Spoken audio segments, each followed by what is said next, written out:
Children, now we have finished. Last day we have finished assignment 4, right? Now today assignment 4 is a very long assignment. It took a lot of time. Now today let us learn something related to multiplication. Assignment 4 was related to multiplication of numbers. We are going to learn properties of multiplication today. Okay, commutative property. What is meant by commutative property? A number into another. This is one number, first number, this is second number, which will be, you can write it in the opposite order also. That is 749 into 804 is equal to 804 into 749. This is applicable for any number. See, into 71 is equal to 71 into what? 632. Okay, this property is applicable for all numbers. That is, a number multiplied by the first number multiplied by the second number is equal to the second number multiplied by the first number. Okay, you can write, means in either order, what the value will be same. Both are equal. Next property is associative property. Here, what is it? If you have three numbers, you are multiplying three numbers. See, three numbers I am multiplying. Okay. So here you can multiply it in either way. You can't multiply three numbers together, right? So what will you do? You will multiply two numbers, and with the product you will multiply the third number. So you can, if these are the three numbers given, 3, 4 and 5.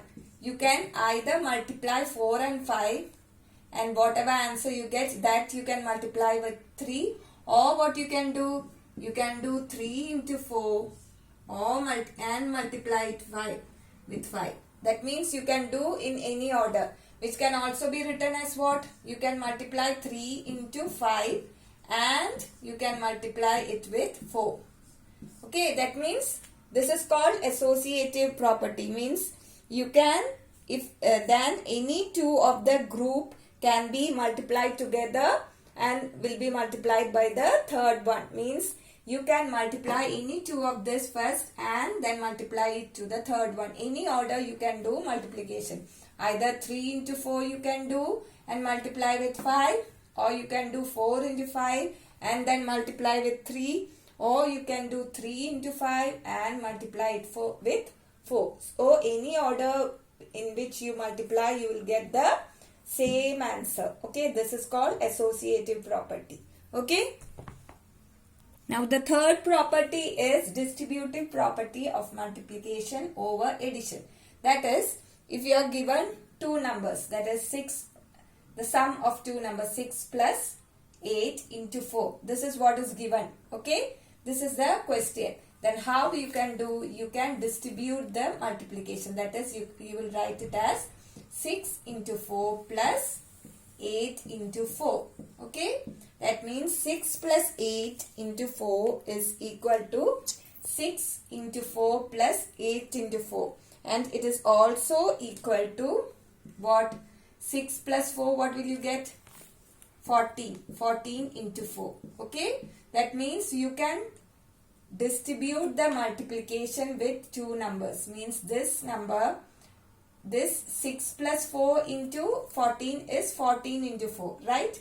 Which can also be written as 6 into 4. That is, what will you get? You can see the answer will be right. Same.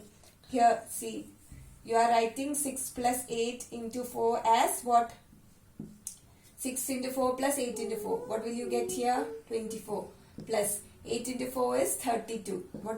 So the answer will be 6 plus 1, 66. Okay? The answer will be not 66, it will be 56. Right? Then next one. Other method will be what? You will do 6 plus 8. What will you get? 14. 14 into 4 you can do. 14 into 4. 4 4s are 16. 1 carry 56.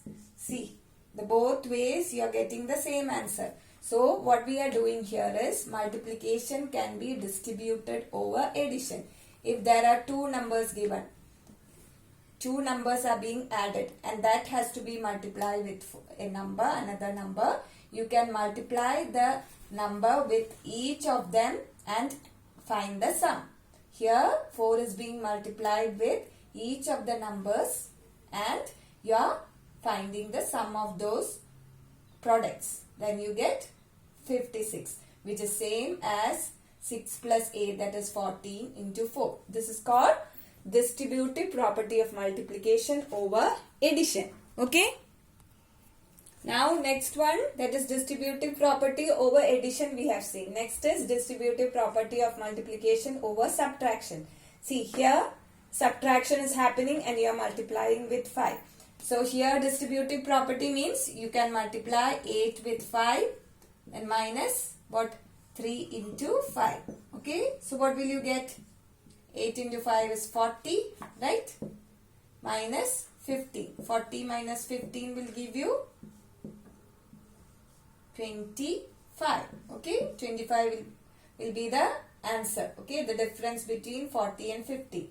Now, if you do in the other way, what is it? 8 minus 3, what is it? 8 minus 3, it is 5. 5 into 5. What is the answer? 25. So, what is it? This 5 into 5, minusing this and multiplying with 5. That is, finding the difference and multiplying with 5 can also be written as multiplying this 5 with each of the numbers and finding the difference. This is called distributive property of multiplication. So we learned which are the properties of multiplication. Commutative property means you can, when you are multiplying two numbers, you can write them in any order. First number into second number is equal to second number into first number. And this second one, associative properties, if you are multiplying three numbers, you can multiply any of the two numbers and multiply it with the other number. Means in any order you can multiply when you are multiplying three numbers. And the third one is distributive. That is, if you are distributive property over subtraction is this. That is, when you are subtracting two numbers and multiplying with 5, you can subtract each of the number, means you can multiply each of the number with this number and find the difference. You will get the answer. Okay. Same way in case of addition also, to find the sum of two numbers and multiply with the third number, what can you do? You can multiply each of the numbers with the third number and find the sum. Then you will get the same answer. That is distributive property over addition and subtraction. Okay.